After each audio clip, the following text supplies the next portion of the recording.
Assalamualaikum warahmatullahi wabarakatuh. Halo teman-teman, kami dari kelompok 1 akan mempresentasikan materi mengenai efektivitas kepemimpinan dan kerjasama tim.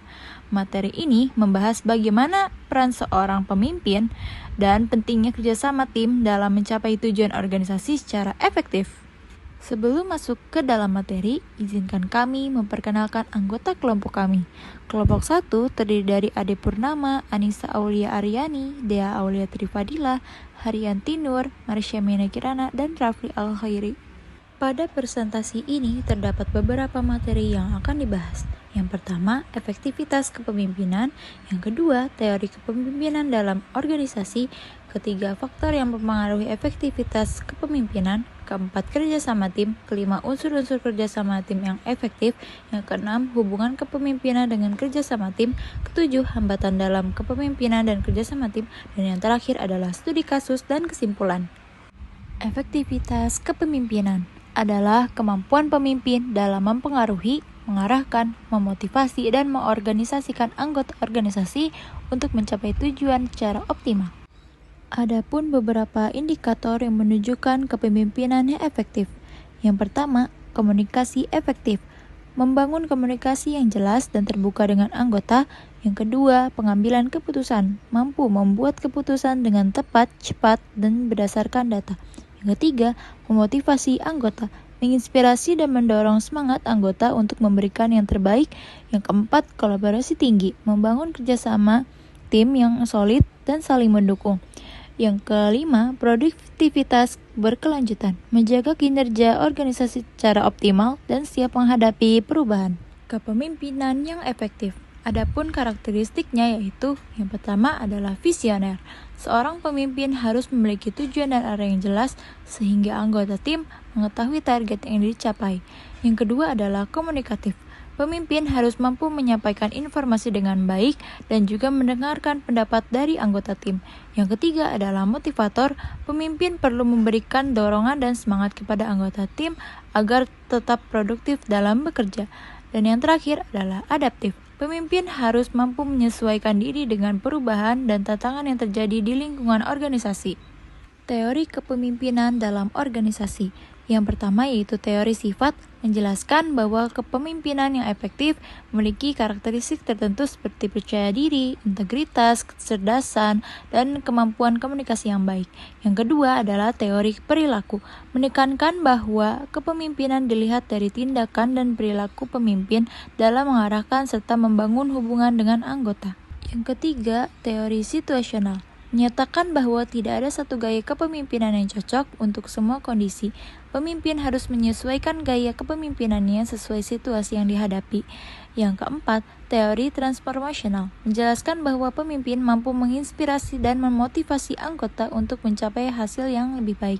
Sedangkan teori transaksional berfokus pada sistem penghargaan dan konsekuensi dalam mencapai target organisasi.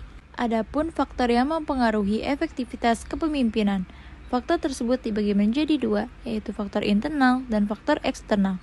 Faktor internal berasal dari dalam diri pemimpin, seperti kemampuan komunikasi, gaya kepemimpinannya, kemampuan pengambilan keputusan, kompetensi, dan pengalaman, serta kecerdasan emosional. Sedangkan faktor eksternal berasal dari lingkungan organisasi, seperti budaya organisasi, struktur organisasi, lingkungan kerja, pengembangan teknologi, dan kebijakan perusahaan. Selanjutnya yaitu kerjasama tim. Kerjasama tim merupakan kemampuan sekelompok orang untuk bekerja sama dalam mencapai tujuan yang sama. Melalui kerjasama yang baik, pekerjaan dapat diselesaikan dengan lebih efektif dan produktif. Pada slide ini terdapat 4 unsur penting dalam kerjasama tim, yaitu kolaborasi, komunikasi, kepercayaan, dan efisiensi. Keempat unsur tersebut saling mendukung agar tim dapat bekerja sama secara optimal. Unsur-unsur kerjasama tim yang efektif. Dalam membangun kerjasama tim yang efektif, terdapat beberapa unsur yang perlu diperhatikan. Yang pertama adalah komunikasi yang baik, agar informasi dapat tersampaikan dengan jelas kepada seluruh anggota tim. Yang kedua adanya kepercayaan, antar anggota sehingga tercipta rasa saling mendukung dalam bekerja. Yang ketiga, tujuan yang jelas agar setiap anggota memahami arah dan target yang ingin dicapai. Yang keempat, pembagian tugas yang adil sehingga setiap anggota memiliki tanggung jawab yang sesuai perannya. Dan yang terakhir adalah saling menghargai dan menghormati agar tercipta lingkungan kerja yang nyaman dan harmonis. Hubungan kepemimpinan dengan kerjasama tim. Pada slide ini dijelaskan hubungan antara kepemimpinan dan kerjasama tim. Pemimpin berperan sebagai pengarah utama yang membantu tim tetap fokus pada tujuan yang ingin dicapai. Selain itu, pemimpin juga menyelaraskan visi anggota dengan tujuan tim sehingga anggota memahami peran dan tanggung jawabnya. Pemimpin juga membangun kepercayaan dengan menciptakan lingkungan yang nyaman bagi anggota untuk menyampaikan pendapat dan berkontribusi. Kemudian, pemimpin menjadi penghubung komunikasi agar informasi dapat tersampaikan dengan jelas dan mengurangi terjadinya miskomunikasi. Dengan kepemimpinan yang baik, kerjasama tim akan berjalan lebih efektif dan produktif. Hambatan dalam kepemimpinan dan kerjasama tim. Meskipun kepemimpinan dan kerjasama tim sangat penting, dalam pelaksanaannya sering ditemukan berbagai hambatan. Salah satunya adalah kurangnya komunikasi yang dapat menyebabkan kesalahpahaman antar anggota tim. Hambatan lainnya adalah konflik antar anggota yang tidak terselesaikan dengan baik. Selain itu, pemimpin yang kurang tegas atau tidak adil juga dapat mempengaruhi kinerja dan semangat anggota tim. Kurangnya kepercayaan dalam tim juga menjadi hambatan karena dapat mengurangi kerjasama dan koordinasi antar anggota.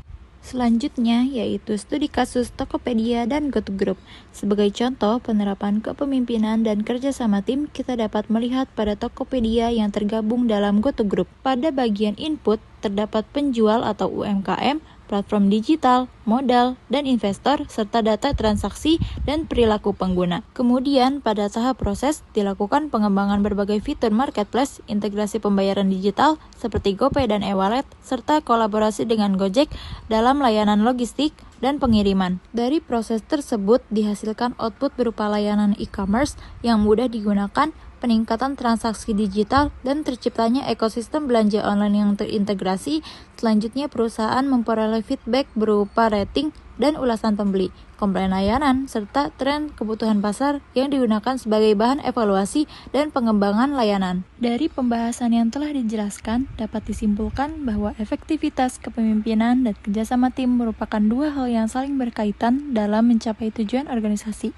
Pemimpin yang efektif mampu mengarahkan, memotivasi, dan membangun komunikasi yang baik di dalam tim. Sementara itu, kerjasama tim yang solid dapat meningkatkan produktivitas, mempermudah penyelesaian masalah, dan menciptakan lingkungan kerja yang positif. Oleh karena itu, organisasi perlu membangun kepemimpinan yang baik dan kerjasama tim yang kuat agar dapat berkembang dan mencapai keberhasilan bersama. Demikian presentasi dari kelompok kami mengenai efektivitas kepemimpinan dan kerjasama tim. Terima kasih atas perhatian yang telah diberikan. Wassalamualaikum warahmatullahi wabarakatuh.